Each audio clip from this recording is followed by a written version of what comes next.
आज मुक्ताईनगरमध्ये आमदार चंद्रकांत पाटील यांनी असे म्हटलेले आहेत की BJP आणि शिवसेना मैत्रीपूर्वक लढत करणार आहेत. यावरती काय सांगणार ताई? माझ्याकडनं मी असं काही स्टेटमेंट केलेलं नाही आहे. इथे भारतीय जनता पार्टी ही स्वतंत्र पूर्ण पॅनल उभं केलेलं आहे आणि भारतीय जनता पार्टी म्हणून आम्ही लढतो आहे. कारण की मला नाही माहीत त्यांनी काय स्टेटमेंट केलं नाही केलेलं आहे, पण इथे भारतीय जनता पार्टीचाच आधी मुक्ताईनगर विधानसभा इथे भारतीय जनता पार्टी मजबूत आधीपासून होती. मागचा जर आपण इतिहास बघितला की मागच्या वेळेसही नगरपंचायत इथे भारतीय जनता पार्टीची आलेली होती. मधल्या काळात काही बदल झाले, काही लोक राष्ट्रवादीत गेले, काही सेनेत गेले, पण यावेळेस मी स्वतः ह्या निवडणुकीच्या रिंगणात उतरलेली आहे आणि मी स्वतः जबाबदारी घेतलेली आहे की यावेळेस निवडणुकीमध्ये मी स्वतः लक्ष घालून भारतीय जनता पार्टीचे सर्व उमेदवार निवडून आणायचे आहे. नगराध्यक्ष मला निवडून आणायचा आहे.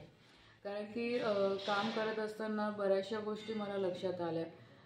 नेहमी मुक्ताईनगर विधानसभेने मागच्या 3 टर्मपासून खासदार म्हणून सगळ्या जनतेने मला आशीर्वाद दिलेला आहे आणि मलाही ते नेहमी खतखत राहायची मनामध्ये की एवढं सगळं लोकांचा सपोर्ट असून मी शहरासाठी मला काही करता येत नाही आहे. बरेचसे माझे मंजूर केलेले कामं इथे थांबवण्यात आले, त्यांना स्टे देण्यात आला आणि नंतर परत जनतेमध्ये सांगण्यात आलं की खासदारांनी इथे काही केलं नाही. तर हे कुठेतरी मला पुसून काढायचं आहे. असं नाही आहे. आज मुक्ताईनगरची खासदार म्हणून माझी पण तेवढीच शहरासाठी जबाबदारी आहे. मला तेवढंच शहरासाठी काम करायचं आहे, पण त्यासाठी नगरपालिका ही एक हाती येणं अत्यंत गरजेचं आहे. आपण बघू शकतो की केंद्रामध्ये आदरणीय नरेंद्रभाई मोदीजींचं सरकार आहे, म्हणजे आमचं भारतीय जनता पार्टीचं NDAचं सरकार आहे. महाराष्ट्रामध्ये आदरणीय देवेंद्रजी मुख्यमंत्री आहे. आज ते भारतीय जनता पार्टीचे आहे. आज राज्यामध्ये आमची सत्ता आहे.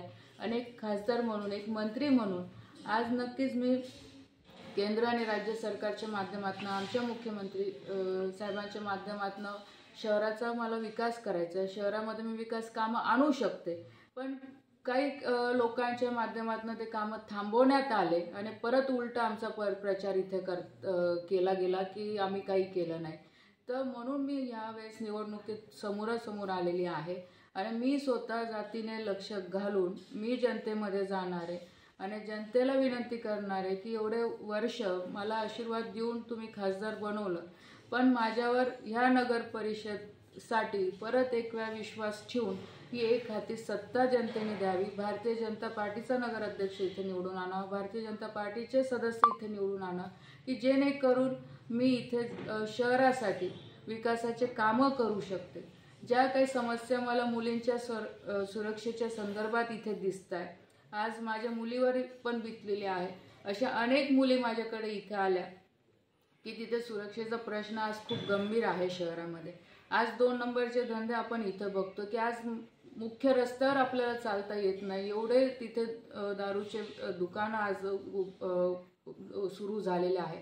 छोटे छोटे मुलं आज व्यसनाधीन झालेले आहे. कुठे गुंडागिरी वाढलेली आहे. कुठे ना कुठे थांबवायची जबाबदारी एक लोकप्रतिनिधी म्हणून माझी सुद्धा आहे. म्हणून मी या निवडणुकीमध्ये पूर्णपणे जनतेमध्ये जाऊन जनतेचा आशीर्वाद घेऊन भारतीय जनता पार्टीचा पूर्णपणे पॅनल आणायचा मी इथे प्रयत्न करणार आहे. एकंदरीत गुलाबराव पाटील यांनी असं सुद्धा म्हटलेलं आहे की एकनाथराव खडसे शून्यसाठी सोयीचं राजकारण करत आहे. यावरती काय म्हणणार ताई? बघा, मला असं वाटतं की आमदार साहेबांना नेहमी आमच्या परिवाराशी प्रॉब्लेम राहिलेलाच आहे. मी कधी त्यांच्या वादात पडली नाही, पण मी एवढंच सांगेल या विषयावर की आज सेनेमध्ये पण जे लोक गेलेले आहेत ते एकेकाळी भाजपमध्ये होते. जे आज राष्ट्रवादीमधनं भाजपकडनं उभे राहिलेले आहेत ते एकेकाळी भाजपचेच लोक होते. सांगायचं तात्पर्य एवढंच आहे माझं, असं काही नाही आहे. त्यांना उमेदवार आता त्यांना म्हणजे उमेदवार त्यांना मिळाले नाही किंवा त्यांचा जो व्यक्तिगत निर्णय आहे तो त्यांनाच माहीत असेल, पण असं काही नाही आहे. आज इथे भारतीय जनता पार्टी जी आमचे जुने सदस्य होते, जे काही राष्ट्रवादीत होते, जे सेनेत होते, ते आज परत भाजपमध्ये आलेले आहे आणि म्हणून इथे भाजपची ताकद ही आहे, ही अस्तित्वात आहे, हे सुद्धा जाणीव करून देणं काही लोकांना हे गरजेचं आहे. म्हणून ही निवडणूक आम्ही भारतीय जनता पार्टी म्हणून लढतो. एकंदरीत असं सुद्धा म्हटलेलं आहे या ठिकाणी की अस्तित्वाची लढाई म्हणून सण या ठिकाणी एकंदरीत करण्यात आलेली आहे, यावरती काय सांगणार ते? अस्तित्वाची म्हणजे ज्या वेळेस इथे घराणेशाहीवर आरोप लावले गेले, आज आपण बघू शकतो की तिकडनं सेनेकडनं पण काय होतंय.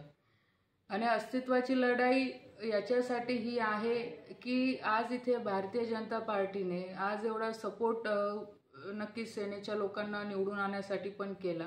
पण जेव्हा भारतीय जनता पार्टीला काही द्यायची वेळ येते किंवा आम्ही तर युतीसाठी पण आम्ही पण तयार होतो, पण जेव्हा आम्ही जास्त जागा मागितलं तेव्हा आम्हाला नकार देण्यात आला की इथं भारतीय जनता पार्टीचं काही नाही. पण असं नाही आहे. भारतीय जनता पार्टीची ताकद ही पूर्वीपासून आहे, आजही आहे. आणि अस्तित्वाची लढाईपेक्षा मी असं म्हणेल की इथे आम्हाला विकास करायचा आहे.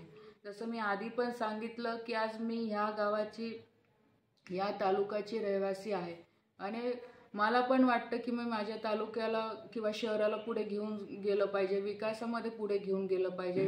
कारण की जेव्हा मी शहरात फिरते अशा बऱ्याचशा अडचणी मला इथे दिसतात, ज्या माझी इच्छा असूनही मी आत्तापर्यंत करू शकत नव्हते. जसं मी आधी पण बोलली की इथे मंजूर केलेल्या कामांना इथे थांबवण्यात आलं काही ना काही कारण देऊन, पण ते कुठे ना कुठे आता मला हे थांबवायचं आहे. मी स्वतंत्र आहे, मी माझे स्वतंत्र निर्णय घेऊ शकते आणि त्यामुळे मी माझा स्वतंत्र निर्णय घेतलेला आहे की मला भारतीय जनता पार्टी म्हणून इथे समोर जायचं आहे, निवडून आणायचं आहे आणि या शहराचा मला विकास करायचा आहे. कारण की ती माझी जबाबदारी आहे, कारण लोकांनी मला खासदार म्हणून निवडून दिलेलं आहे आणि तेवढ्याच जबाबदारीने मला माझे नगरसेवक, नगराध्यक्षसुद्धा निवडून आणायचं आहे की जेणेकरून भविष्यामध्ये आमचे मंजूर केलेले कामं कोणी थांबवणार नाही, या शहराचा कोणी विकास थांबवणार नाही आणि त्याला वेगळं काहीतरी राजकीय किंवा कोणाच्या नावाखाली त्याला वळण देऊन लोकांची दिशाभूल करणार नाही. धन्यवाद. लोकनायक न्यूज